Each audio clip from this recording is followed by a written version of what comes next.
showers and thunderstorms today with strong southwesterly winds to 37 miles per hour. It's a numbers game, especially for the situation that we're in. We're coming off of a high water event here. The outdoors is not a hobby. It's not our passion. It is our way of life. We make the perfect cast, slow our breathing to execute a perfect shot, spend hours researching locations and techniques. Regardless of effort, we fail. This series is not about incredible bites or trophy animals. Our goal here at Day One Outdoors is to educate our viewers utilizing new technology to offer a different perspective. Watch as we research new areas, plan out the day, and adjust to changing conditions. If not for other experienced outdoorsmen teaching me along the way, I wouldn't have this life. I owe it to them to pass this knowledge along. I owe it to you. Join us here on Day One Outdoors, and let's learn how to become more successful in the field and on the water from day one.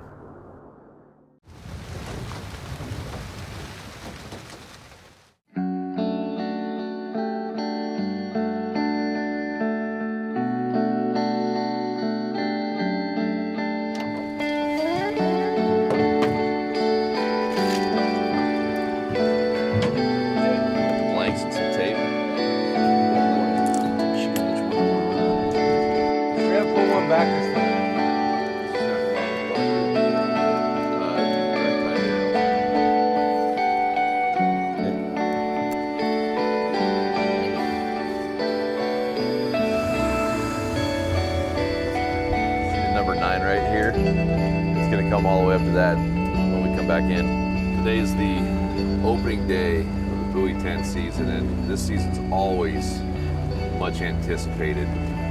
And it's my favorite time of year, and the reason why is because we get so excited about salmon steelhead for the other 10 months out of the year. Well, this little 30-45 day period, I know the rods are going to bend.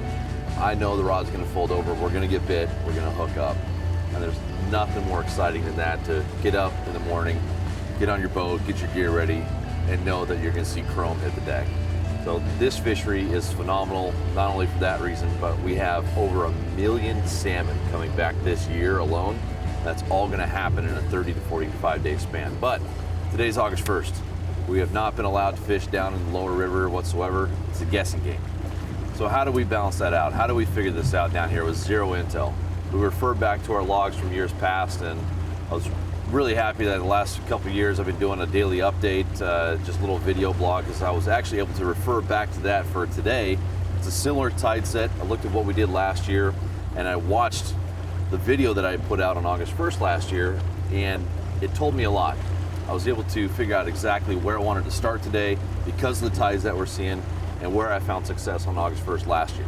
August 1st last year was one of my best days of the entire season. We had all of our Chinook and all of our coho by 10:30, 11 o'clock. Phenomenal day. So hopefully that happens again here today, but it's a guessing game. Each and every day is different, today included, especially with it being August 1st. Let's see if we can put this together. We brought every single last little bit of equipment out here with us, especially with Jarod bringing all of his gear. And we're just gonna put down our baits, put down our spinners, see what the fish want, try and quickly develop a pattern and tag out. We're gonna head on down river here and give it a shot.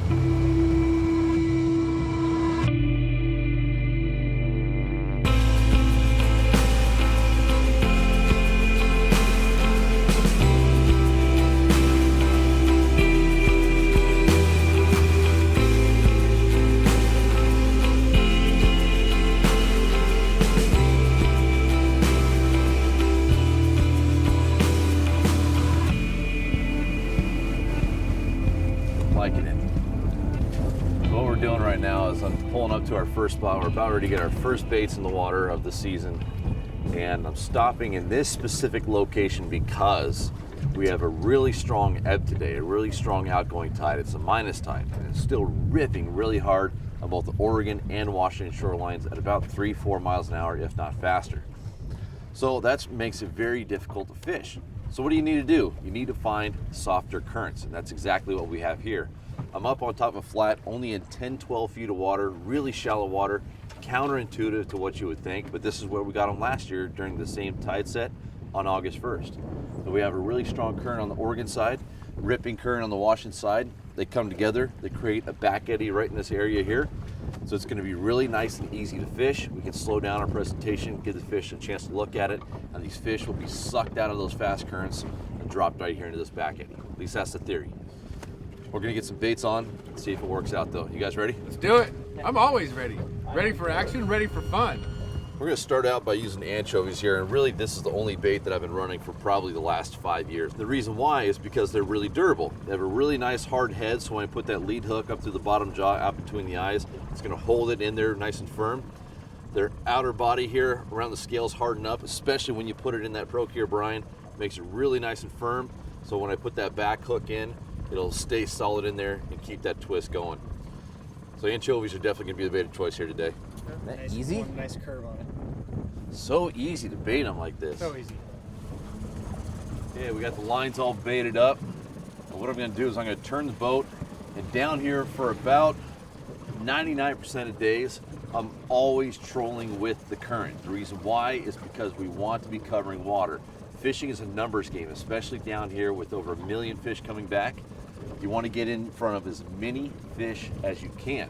The more fish you get in front of, the more biters your gear is going to come across, the more success that you're going to have. So we're going to turn downstream, point down there. We're in the last hour, hour and a half of the ebb. Fish this 10, 12 foot of water down into about 20 to 25. As soon as it flips, hopefully we'll already have a fish or two in the box. And then when it flips, it starts to come back in, it'll really start pushing in a lot of new fish. That's the hope. Again, it's August 1st, we're guessing, but I'm very hopeful. Oh yeah, there's a mark right there, right underneath the boat. All right guys, we're gonna get them out here, but I always wanna get the back rods in first.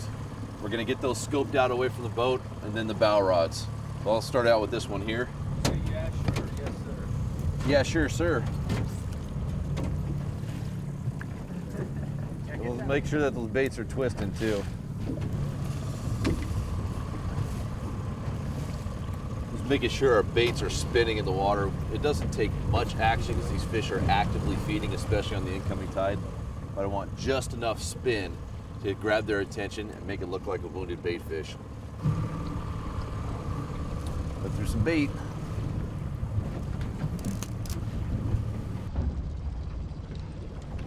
Had our lines in for maybe a total of 3 minutes, and I don't like it. Not our speed or anything else. I just noticed that our speed over ground is only about 1.5 miles an hour. And I recall last year I got bit a lot better in a bit deeper water, which is still about a half mile ahead. So before this tide starts to flip around and come back, I want to make sure I'm in the right spot at the right time. I don't want to spend the next half an hour trying to troll down to the area where I'm guessing we're going to get bit. So we're going to pick up, make the run, just a quick 5-minute run here, and get our gear back in the water. Just got to capitalize on every opportunity down here. No time to rest. Good, good. All right.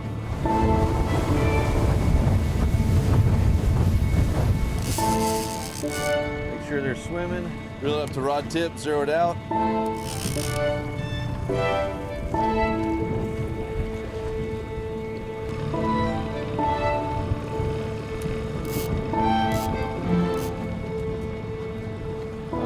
I'm a little bit thrown off right now. We just left the dock a matter of minutes ago, and it was just ripping hard out. And now it almost feels like the tide's coming in, and that bothers me because that means I might have missed my opportunity at this spot. I might need to just hurry up, pick up, and run back over to the other spot. I don't know yet. Give it a little bit longer. 1.6, 7:45. What time is it? We should be right at the bottom of the tide right now, so we should be perfect. It feels like the current's already coming in. I mean, it looks like it's bellied up right there, dude, and starting to push through. Well, it always comes in on the Washington side first. Yeah. All right, guys, don't like it. Bring them up. I think Jarod and Marty might be getting a little bit, I don't know, what do we say? Not frustrated, maybe not quite annoyed, but I'm constantly getting our gear in and out of the water right now, changing leads, changing location. I'm in go mode right now. I kind of feel like I'm in a bass tournament. Just keep on moving until you find fish, and you start getting bit. I'm not seeing any nets fly. There's only 2 or 3 boats around. I just need to keep moving till we find something that looks a little bit better. We found fish on the graph, but they weren't biting. There's no sense sticking around waiting for them.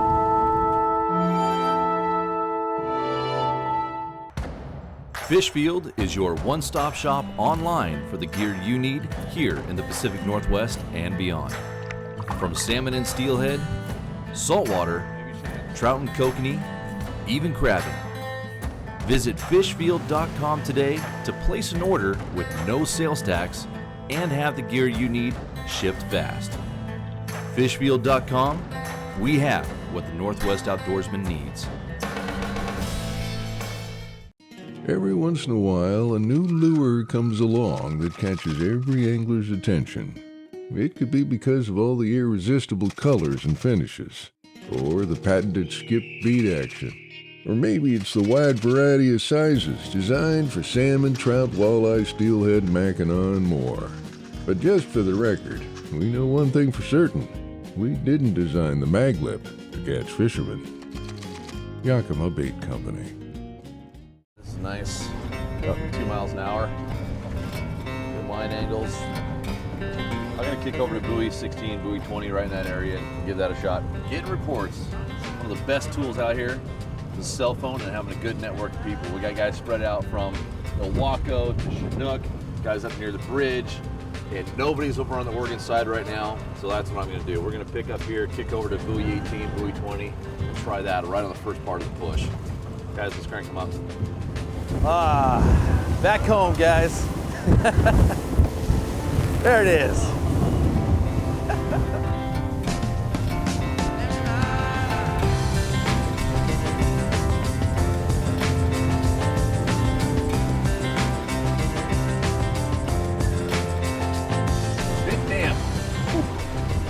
What we're doing right now, we're coming up to a buoy, and even the best tide charts are not going to be completely accurate. So what I do is I come up to the buoys, and I take a look at exactly what the tide and the current are doing. It looks to me as though right here it's just starting to push. The incoming tide is just starting to push in. So we are right on time. Hopefully the fish are too. I'm really liking this. It's starting to push. I had some really great success here at buoy 20 at this part of the tide last year. It's August 1st, still a guessing game, but we're gonna kick it off right here. So guys, I'm gonna spin the boat around. We're gonna stagger our depths. We're in 55 feet of water. We're not fishing the bottom of the water column. When the tide starts coming in, the fish will pick up off the deck and start to stratify. New fish coming in will be in that first 10 to 20 feet of the water column. So numbers are, we're gonna probably start it out at 16, 22, 28, and 34. Spread them out.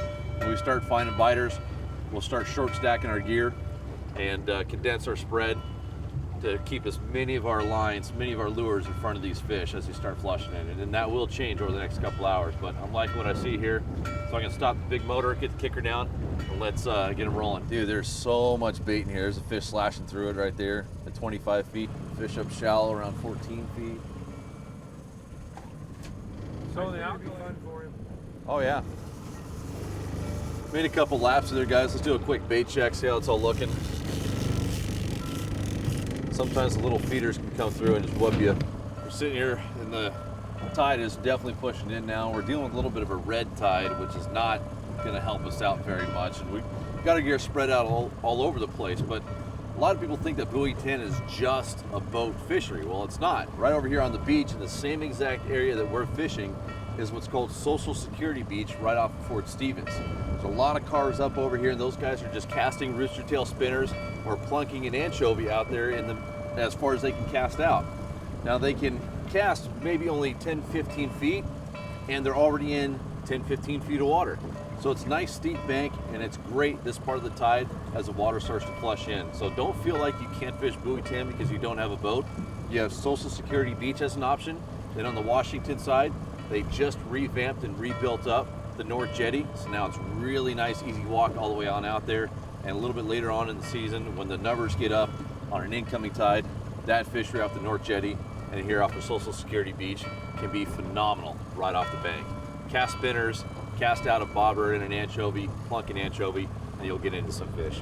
I want to move. I want to try and chase down these fish. It's just, I want to find cleaner water. This red tide is brutal and it's not helping us out at all. The fish really don't like this type of water with that algae bloom. So I'm just going to kind of stay here and wait for the cleaner water from the ocean to show up.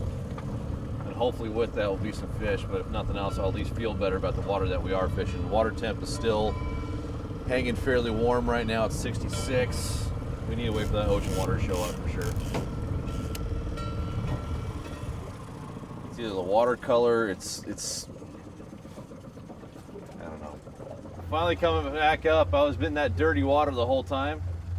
Just don't like it. I'm marking fish and some bait, but did you get anything?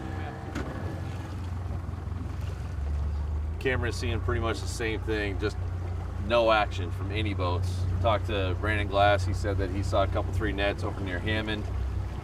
We're just all scrambling right now because it's pushing noon and I still have 0 bites.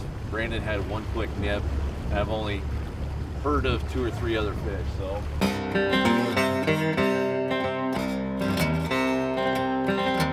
Wait for it to bounce. We're coming through a riptide right now, and a riptide is where you get 2 different currents coming together. We're getting close to the high tide, so the river is fighting the incoming ocean currents. So what happens on these incoming tides, you find these rips, and these rips will concentrate bait and hopefully will concentrate fish. So what we're going to do here is take this at an angle all the way across. And you can easily find a rip by finding the foam line, and the top of the water is real lumpy. That's because those 2 currents are coming together, running into each other and stacking up. That's exactly what we're seeing here right now. So, you know, the graph is full of fish, plenty of bait down there. The watercolor finally looks good. Water temperature has dropped a full 8 degrees since we were fishing the river water this morning. Everything's right, except the rods aren't buckling.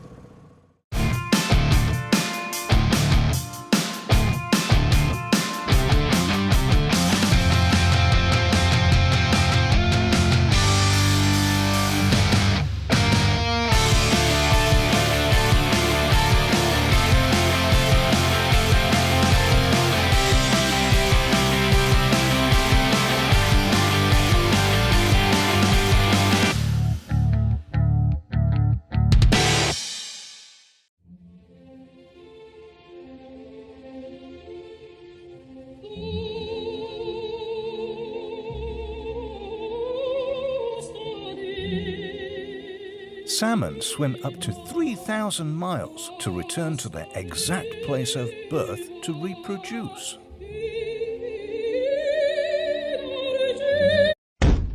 Well, most of the time.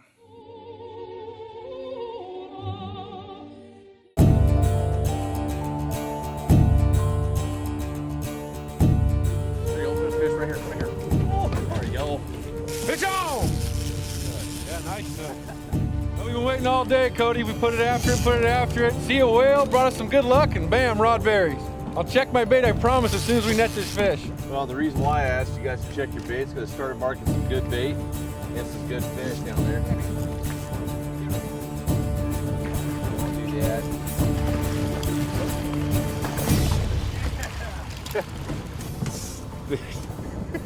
What is it, 130? First bite? 130, first bite, first fish. Woo!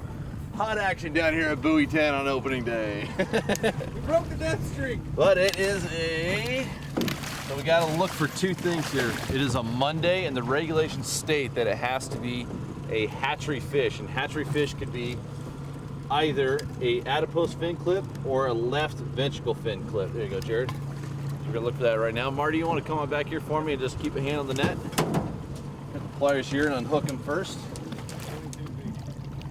There you go.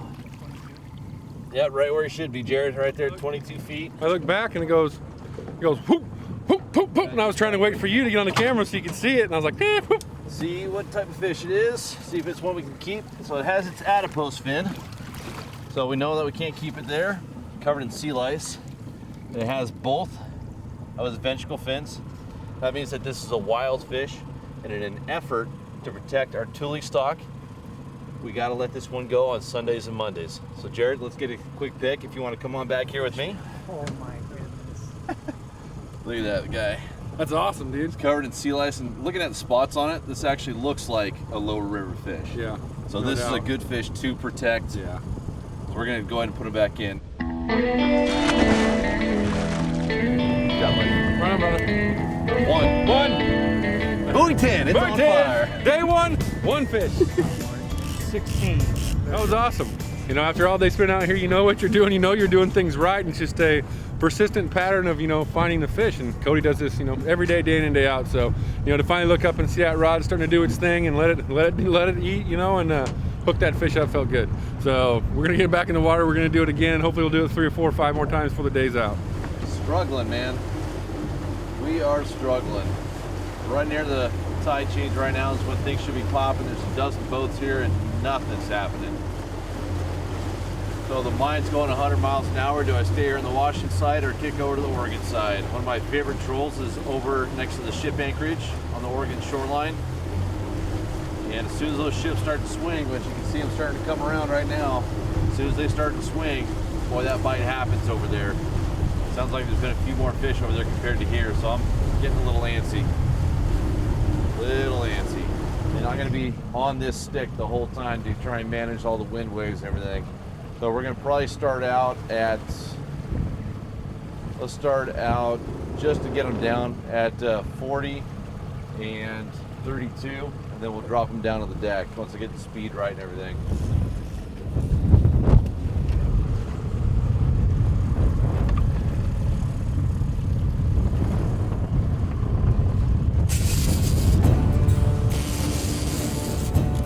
There we go. Just like that. Feels like I've been fishing this ever since my last day here back in September. Exactly the way that we left them. First part of the outgoing tide. Here they are. Oh, it's a big Chinook too.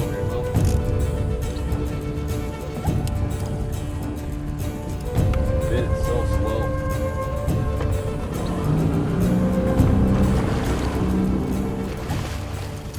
Hi, Jarod. And there goes the hook, just like that. Hold on, baby. Get this hook out of here. All right, let's take a look at it. Check the fins. It's clear. Howling wind. This always happens every day on the tide change. This wind picks up. We're talking about trillions of gallons of water moving up and down 6 to 10 feet a day, every 6 to 8 hours. So it creates a lot of friction. It makes it really tough to fish. Well, this fish here, we're still able to scrounge him up, and he bit really, really soft. And we're gonna see if it's a fish we can keep or not. This fish has its adipose fin, so that means that it could potentially be wild. Let's look at the vent fin, and it's clipped. Jarod, go and lift it up. Let's make sure we don't lose him here. There we go. And we can keep this one. Gorgeous, gorgeous fish. This is a lower river spawning fish, but this rogue stock stays really nice and bright. There's that vent clip. Jarod, you want to point it out there for me? Right there. You can see the other one still fully intact. What is it, 3 o'clock? We finally got our first keeper. 3 o'clock, first keeper. Persistence pays off, brother. I'm telling you, dude, as soon as these ships come tight, it's always go time over here.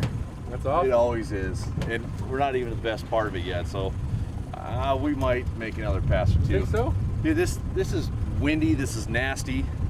This is really hard to fish in this. But we just saw a net come up in behind us. We just got this one. It's probably worth at least another 15, 20 minutes. Let's give At it a least shot. 15 to 20. Yeah. All right. Marty, you in? I'm there. All right. Oh yeah. Cool looking fish. There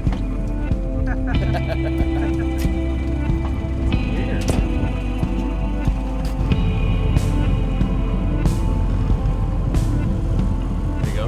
Yeah, reel it up, zero it out, 2-8. Oh, he's right here. That's why I'm here. Got that one? Buoy 10 man.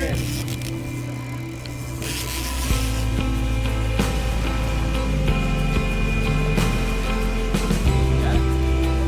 Man, this is tough this wind. Good job, buddy. Let's go team effort, buddy. It's really nice having guys that Let's see what we got. Hatchery. Leave it in there for him. Nice.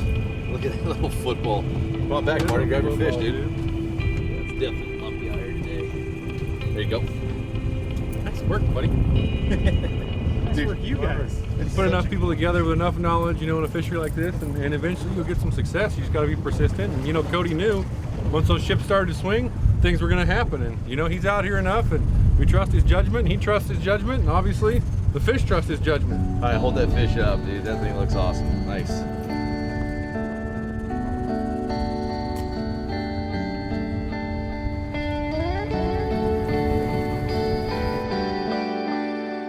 The Buoy 10 season opener started slow, but ended with quick action. The next 30 days are a welcome challenge for all salmon anglers. Full fish boxes with ocean fresh Chinook and coho to share with family and friends throughout the year is the reward. To learn more on how to be safe and successful during this world-renowned fishery, join us for our 2-day seminar event the weekend prior to the August 1st opener. Visit nwanglersconvention.com today for more information and to purchase your tickets.